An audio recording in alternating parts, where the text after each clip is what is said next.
الحمد لله رب العالمين والصلاة والسلام على أشرف المرسلين نبينا محمد وعلى آله وصحبه أجمعين والتابعين ومن تبعهم بإحسان إلى يوم الدين. Nous demandons à Allah subhanahu wa ta'ala qu'il accepte nos œuvres et qu'il nous fasse rentrer au paradis avec les prophètes, les messagers, les martyrs et les pieux. Innahu waliyu dhalika wal qadiru alayh. Aujourd'hui, nous allons mettre une parenthèse sur notre série Un verset, une histoire, pour rappeler les bienfaits de ces 10 dernières nuits, de ces 10 derniers jours du mois de Ramadan, qui sont très importantes. Cette leçon va nous prouver encore une fois l'étendue de la miséricorde d'Allah subhanahu wa ta'ala. Allah subhanahu wa ta'ala jalla sha'nuh, il nous donne des opportunités, des occasions pour se faire pardonner, pour se faire élever en degrés, pour remplir sa propre balance, pour que chacun puisse remplir sa propre balance de bonnes actions, de bonnes actions. Il nous donne des opportunités. Il nous a donné comme opportunité le mois de Ramadan. Et durant ce mois, il nous donne 10 jours. Ces 10 jours sont très bénéfiques. Dans ces 10 jours, il y a des opportunités à ne pas rater, à ne pas manquer. Allah subhanahu wa ta'ala a juré dans le Coran par ces 10 jours. Et cela nous suffit pour comprendre que ces 10 jours sont très importants. Allah Azza wa Jalla dit wal fajr wa layalin ashr. Allah subhanahu wa ta'ala nous dit dans le sens, et il jure par l'aube et par les 10 nuits. Et Allah subhanahu wa ta'ala, c'est le seul qui jure par ses créatures, par ce qu'il veut de ses créatures. Et si Allah subhanahu wa ta'ala jure par une créature, c'est-à-dire que cette créature-là est énorme, a une grande importance. Allah subhanahu wa ta'ala dans les premiers versets de Sourate al-Fajr, il a juré par l'aube, qui est très important car il y a la prière du Fajr, et il a juré par les 10 nuits. Les savants ont dit que ici les 10 nuits sur lesquelles Allah Azza wa Jalla a juré, c'est les 10 dernières nuits du mois de Ramadan. Donc ça nous prouve que c'est énorme, qu'elles sont très importantes. D'autres savants ont dit c'est les 10 jours et nuits de Dhul Hijjah, les premières de Dhul Hijjah. Les 10 meilleures nuits de l'année sont les 10 dernières nuits du mois de Ramadan. Et les 10 meilleures journées de l'année sont les 10 premiers jours du mois de Dhul Hijjah. Ce qui a fait que ces 10 dernières nuits sont très importantes, c'est bien sûr la révélation du Coran durant une de ces 10 dernières nuits. Durant une de ces 10 dernières nuits, que l'on appelle la nuit du destin. Allah subhanahu wa ta'ala nous dit Hamim wal kitabil mubin inna anzalnahu fi laylatin mubarakatin inna kunna munzirin fiha yufraqu kullu amrin hakim amran min indina inna kunna mursalin.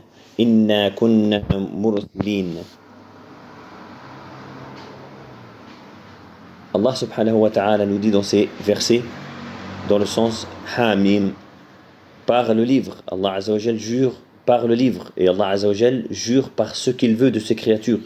Mais nous les créatures, si nous devons jurer, alors nous devons et nous avons le droit, et il nous est autorisé de jurer que par Allah subhanahu wa ta'ala. Il nous dit par le livre, c'est-à-dire le Coran explicite, nous l'avons fait descendre durant une nuit bénie. Nous sommes en vérité celui qui avertit, durant laquelle est décidé tout ordre sage. C'est là un commandement venant de nous. C'est nous qui envoyons les messagers. Cette nuit citée dans ces versets, cette nuit bénie, c'est la nuit du destin. Durant la nuit du destin, Allah subhanahu wa ta'ala révèle aux anges ce qui va se passer pour chaque créature durant cette année.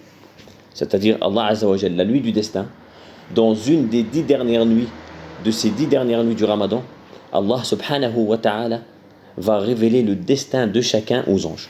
Il va dire aux anges qu'est-ce qui va arriver, qu'est-ce qui va se passer durant toute cette année, du Ramadan 2020, du Ramadan de cette année jusqu'au Ramadan de l'année prochaine, jusqu'à la nuit du destin de l'année prochaine. Ce destin qui est révélé aux anges tous les ans durant le mois de Ramadan, durant les 10 dernières nuits, durant une nuit parmi les 10 dernières nuits du Ramadan, ce destin, il peut changer. Ce destin, c'est le destin qui peut changer. Si la personne invoque Allah subhanahu wa ta'ala, si par exemple dans le premier destin, dans le destin que le crayon avait écrit par ordre, après ordre d'Allah subhanahu wa ta'ala, lorsqu'il lui a ordonné d'écrire ce qu'il allait se passer jusqu'au jour dernier, si dans ce destin il était inscrit que un tel serait malade, l'autre aurait un accident, que Zayd allait être malade, que Amr allait avoir un accident, que une personne allait être éprouvée par telle ou telle chose, alors dans le destin qui est révélé la nuit du destin, lorsque la personne est pieuse, lorsque la personne invoque Allah subhanahu wa ta'ala, fait des invocations pour qu'Allah azza wa jalla lui destine que du bien et lui écarte le mal, durant le destin qui va être révélé Laylatul Qadr, la nuit du destin, ce destin qui a été écrit en premier par le crayon après ordre d'Allah subhanahu wa ta'ala changera. Qu'est-ce qui va le faire changer? Quelle est la cause qui l'a fait changer? C'est l'invocation de la personne et la piété de la personne.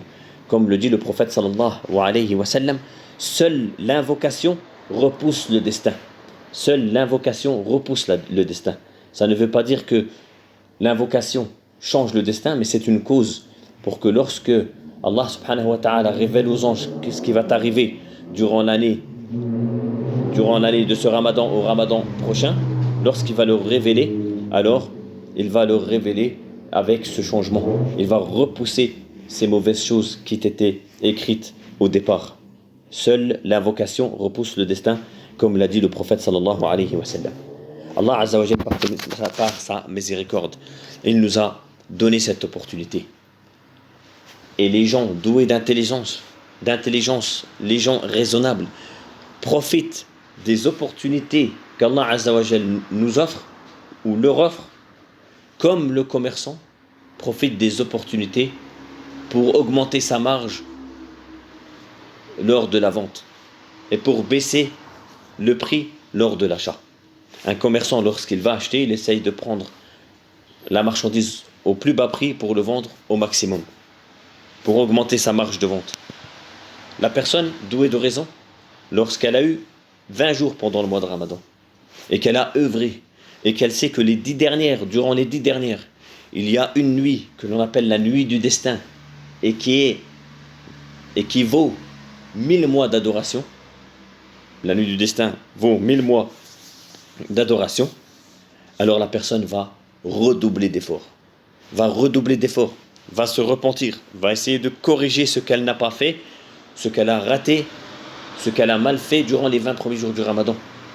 Elle va tout faire pour invoquer Allah subhanahu wa ta'ala en lui disant: ô Seigneur, ce que tu as partagé comme bienfait, alors donne-moi-en. Ce que tu as partagé comme bienfait durant ces nuits, alors donne-moi-en une bonne part. Et ce que tu as destiné comme mal, alors écarte-moi-en. Éloigne-moi de ce mal. Tu vas redoubler d'efforts.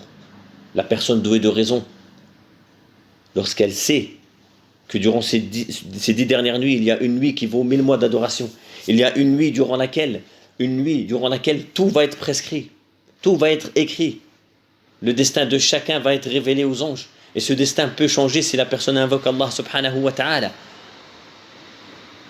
Si Allah subhanahu wa ta'ala le veut et le choisit, Jalla wa ala, alors la personne va tout faire pour chercher Laylatul Qadr, pour chercher la nuit du destin, pour ne pas échapper à ce bienfait, pour ne pas échapper à cette nuit-là. pour ne pas voir ce bienfait, pour ne pas voir cette miséricorde lui échapper, lui passer sous le nez. Malheureusement, beaucoup de gens pensent que Laylatul Qadr, que la nuit du destin, c'est la nuit du 27. Et ceci, c'est une probabilité, mais ce n'est pas une certitude.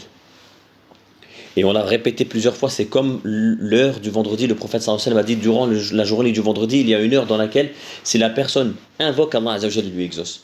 Mais le prophète sallallahu alayhi wa sallam, il n'a pas dit exactement le moment, à quel moment est cette heure, afin que les gens fassent l'effort, fassent les causes, fassent l'effort durant toute la journée du vendredi, ou alors fassent l'effort de telle heure à telle heure ce vendredi, puis le vendredi d'après de telle heure à telle heure, et ainsi de suite, jusqu'à vraiment atteindre ce bienfait, avoir cette miséricorde. Jusqu'à que la personne a cette miséricorde, s'attire cette miséricorde d'Allah subhanahu wa ta'ala. C'est pareil pour la nuit du destin. Allah azza wa jal nous l'a offert, Allah azza wa jal nous a fait miséricorde par cette nuit, béni par cette nuit où il augmente Allah azza wa jal des gens en degrés, où il rabaisse d'autres personnes, par cette nuit durant laquelle Allah azza wa jal sauve des nuques de l'enfer, interdit l'enfer à des gens, par cette nuit dans laquelle où le destin est révélé aux anges, le destin de chaque personne de l'année suivante est révélé aux anges. Allah azza wa jal nous l'a offert.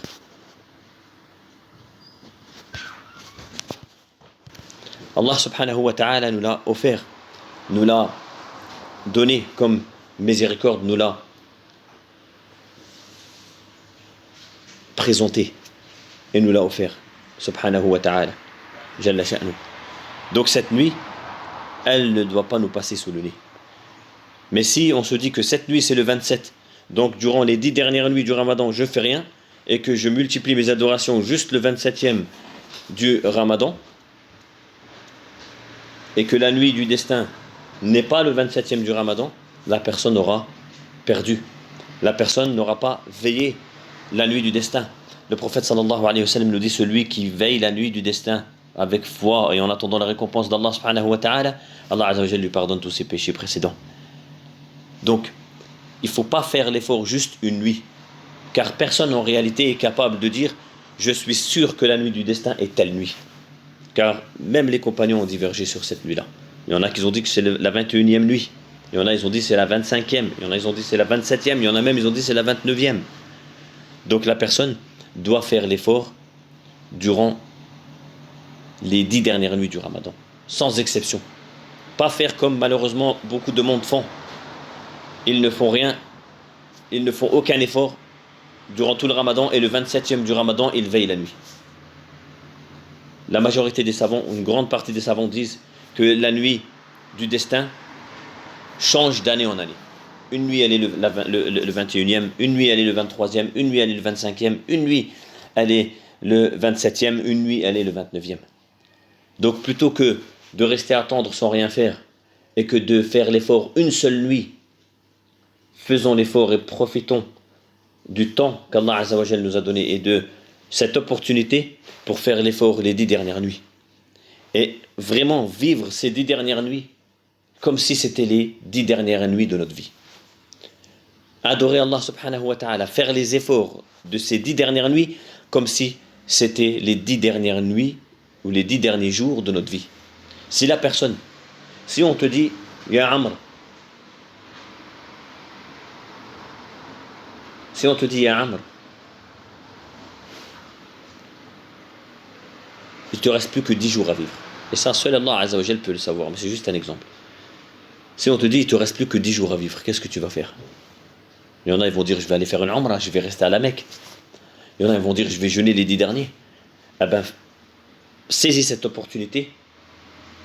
Saisis cette opportunité qu'Allah azza wa jal t'a donnée, cette miséricorde qu'Allah azza wa jal t'a donnée, pour faire comme si c'était les 10 derniers jours de ta vie. Et que tu vas adorer Allah subhanahu wa ta'ala durant ces 10 derniers jours, la journée en jeûnant et en récitant le Coran, et la nuit en veillant. Et le fait de veiller, ce n'est pas seulement la prière. Tu peux veiller en train de faire des invocations. Tu peux veiller en train d'écouter des cours profitables, des leçons profitables, des vidéos profitables. Tu peux veiller en faisant des invocations, en priant, en récitant le Coran, en évoquant Allah subhanahu wa ta'ala, en prêchant à Allah subhanahu wa ta'ala, en appelant les gens vers la religion. Voilà cette petite parenthèse que je tenais à faire. J'ai été long, plus long que d'habitude, mais j'ai été long car l'événement est vraiment très très important. Nous demandons à Allah Azza wa Jal qu'il nous facilite son adoration et son évocation, et qu'il nous facilite l'adoration durant ces 10 dernières nuits. Et nous demandons à Allah Azza wa Jal qu'il nous fasse, qu'il fasse que nous serons parmi ceux qui passent la nuit du destin cette année en veillant, en l'adorant.